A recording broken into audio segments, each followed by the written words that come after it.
Good morning po at magandang umaga ulit sa lahat dito sa ating audience, live dito sa ating venue sa Pacos Restaurant dito sa Quezon City.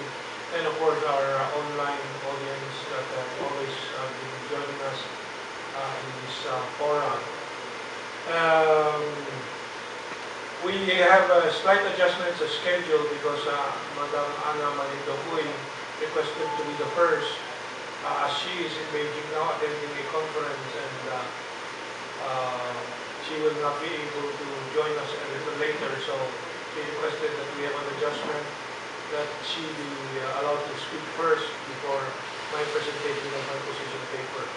So let me check with our technical crew. Ready na ba si Ana? Okay. Okay, so I think we'll have Ana Malindocuy first before I present my position paper. This is supposed to be the commentary portion, but Ana will lead the discussion first. So let's roll it. Joshua, viewers, nagkaroon po ng pagbago ang mga ID address ko ng Zoom session natin today. This happened only last night. Is that correct? Last night. So we now have to transmit this new Zoom ID, which is now starting to circulate, and I hope people can now start coming in also sa online session po natin. No? So we're getting feedback from our audience already. Okay, and thank you for that short commentary, Madam Ana Malindocuy, all the way from Beijing. She is presently attending a conference, so she is monitoring the proceedings that we are conducting right now. So I have my paper in front of you. I think everybody has been given a copy, and this will be posted online now. My title is U.S. Psy-Ops Skill, COVID, South China Sea, and Reuters warnings. Okay, let me read some parts of the paper. On June 14, 2024, Reuters reported that the, quote, Pentagon ran a secret anti-vax campaign to undermine China during the pandemic, unquote.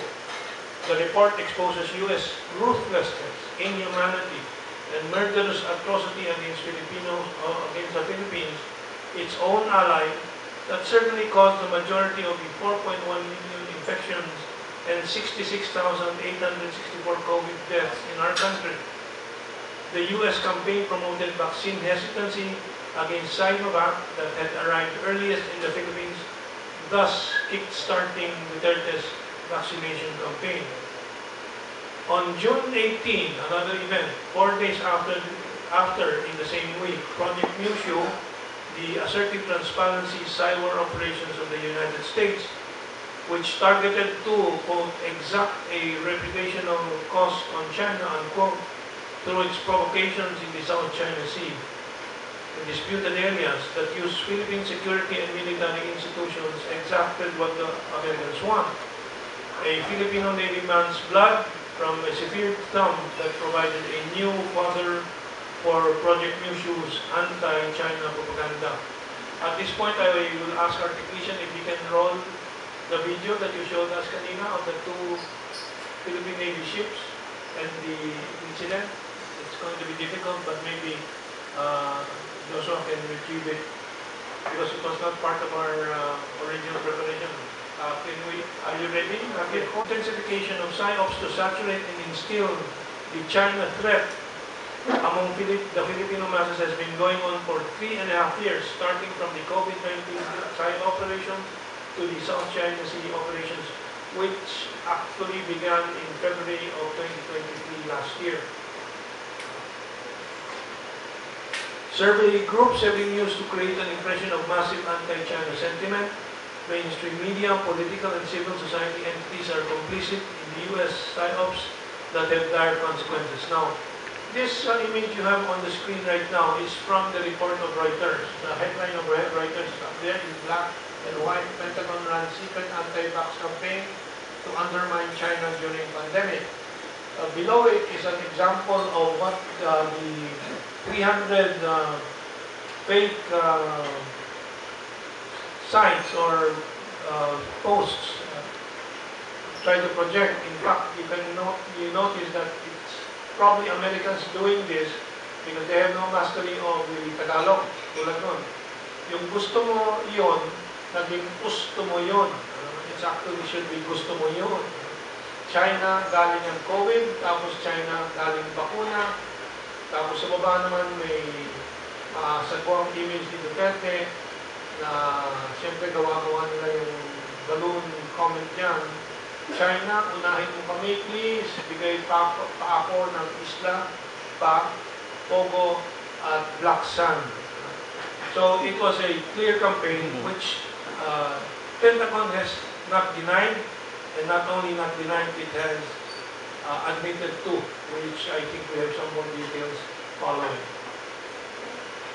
On this past week too, a more positive development came about, but showing also the malice of the U.S. state and its deep state on the Philippines.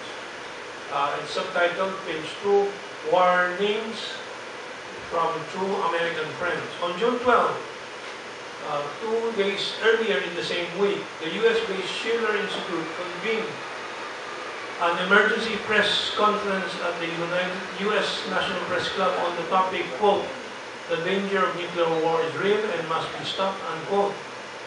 3 retired U.S. brass individuals, former UN Inspector Major Scott Ritter, World War II veteran and ex-state Senator Colonel Richard Black, and Iraq War veteran Colonel Lawrence Wilkerson took turns delivering almost the same message to Filipinos. Below, I quote key portions of the 791-word impromptu statement of Major Scott Ritter, whose views are representative of the 3 U.S. veteran military officers, all of whom have previous engagement with the Philippines. Ritter's caring words to the Filipinos expressed the following advice, quote, "I have a warm spot in my heart for the Philippines," because he was assigned in 1986 to the Subic Bay. "Let's build upon what Colonel Wilkerson had said earlier. The United States is incapable of fighting a sustained conflict against a peer-level force. The United States cannot fight and engage China and win. We will not beat the Chinese. We cannot beat the Chinese. We know this, and yet we're using the Philippines to create the conditions of potential conflict with the Chinese. Please understand that for the Filipino people, this is a recipe for disaster. You think America is your friend? So too did the Ukrainian people, and they are dying by the hundreds of thousands. Friends, don't let friends die in those quantities. America has never been the friend of Ukrainians, and we are not the friends of the Filipinos. You are a tool, nothing but a tool. When the tool ceases to be useful, we will discard it. China is not your enemy. China is your neighbor. China is your friend. China doesn't want war." Those are words. I condensed the entire piece to these few paragraphs to fit into this paper, but we provided you the transcript of Scott Ritter's impromptu speech here.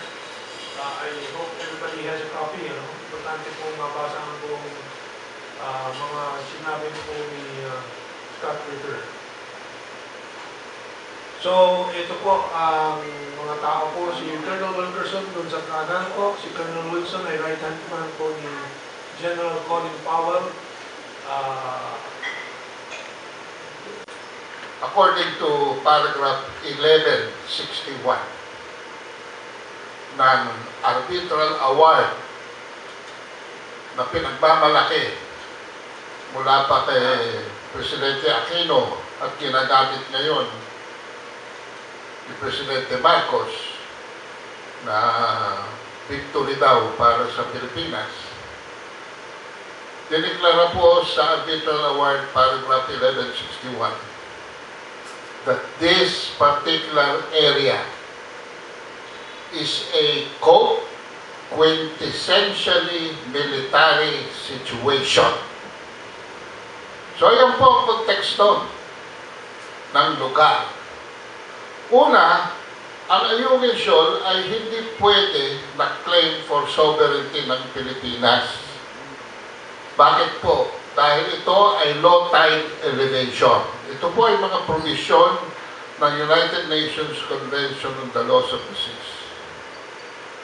Pangalawa, nag-claim tayo ng 200 nautical miles palabas ng Palawan, sakop ang Ayungin Shoal. Hindi rin po pwede po magsama ang isang militarized area with an EEZ. Paano kayo makapagbubungkal ng economic benefits sa isang area na may salpukan ng mga militar? Klaro-klaro po yan. So, ito bang ginagawa natin, resupplying our soldiers in BMP Sierra Madre? Is this, according to UNCLOS, an innocent passage? Or is this a military activity? This is a military activity. Even though humanitarian ang dinadala dyan, pinapayagan ng China, pero wag na magdadala, according to the earlier protocol, ng mga construction materials that might develop the area into a permanent forwarding base ng militar. Klaro po yan. Sino nag-militarize ng area? Si ERA po, Pilipinas. Noong 1999, binahura niya dyan ang BRP Sierra Madre. So let us not confuse the definition of terms. Lahat po ng narrative ng Pilipinas ay kontra sa realidad sa area. At ang pinakamasakit dito, ito po ay under China possession. Ito po yung sinasabi ni Presidente Duterte na China is in possession of the area. And in customary international law, kung sino may possession ng area, exercising effective control, siya ang may de facto sovereignty sa area. O ngayon, sila may sovereignty dyan. De facto, huwag na natin sabihin yung mga historical rights na magiging de jure ang kanilang claim. Doon na lang tayo sa de facto, that they are in possession of the area. Papasok ka ngayon dyan, under your own terms, or under the terms of the one in possession of the area. Ngayon, anong ginawa ng ating Pangulo? Ang sinabi niya, if there are any agreements regarding the Ayungin Shoal resupply missions or whatever agreement there is, di ba sabi niya, I am rescinding it? So wala na. Ano berde na tayo dito sa area na ito? Everything is fair game.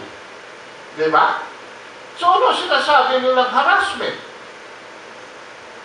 When China is only enforcing the law in that area. China is conducting law enforcement activities in the area. Anong ginagawa natin? We are even accusing China of provoking. No! Tayo ho ang nanduduro. Tayo ho nag-iintriga. We are poking the dragon. So, when the other side prevents us from doing what we want to do, behaving like we own the place, anong gagawin ng kabila? So, yan po mga kabansa. Kung ano man ang ginagawa ng Pilipinas dyan sa area na yan, panduduro. Ang ginagawa po ng China dyan is they are preventing abuse of the area. Ngayon, saan patungo ang ginagawa ng Pilipinas? paggamit ng mga kalukuhan yan at for propaganda purposes sa gera. Diyan po papunta yan. So to answer the question, ano dapat gawin ng Pilipinas? Bumalik sa diplomasya. Mula sa gera, pabalik sa diplomasya. Iniwan po natin ang diplomatic table with China noong February 2023 at hindi na tayo bumalik sa negotiation table. Bumalik tayo sa mandali sa 8th Bilateral Consultative Mechanism, pero nung i-enforce ni Admiral Carlos yung at operative level ang resupply mission, tinanggal si Carlos. So, hindi rin maintindihan kung anong gusto natin. For the meantime, dahil wala ho tayong sarado ang pintuan natin sa China, sa diplomasya, hindi ho pumapasok any new money, no economic benefits are we getting from China since February 2023, and it has now affected our economy to the point that the stock market is down, our currency is losing value against the dollar, and prices are on the run-off.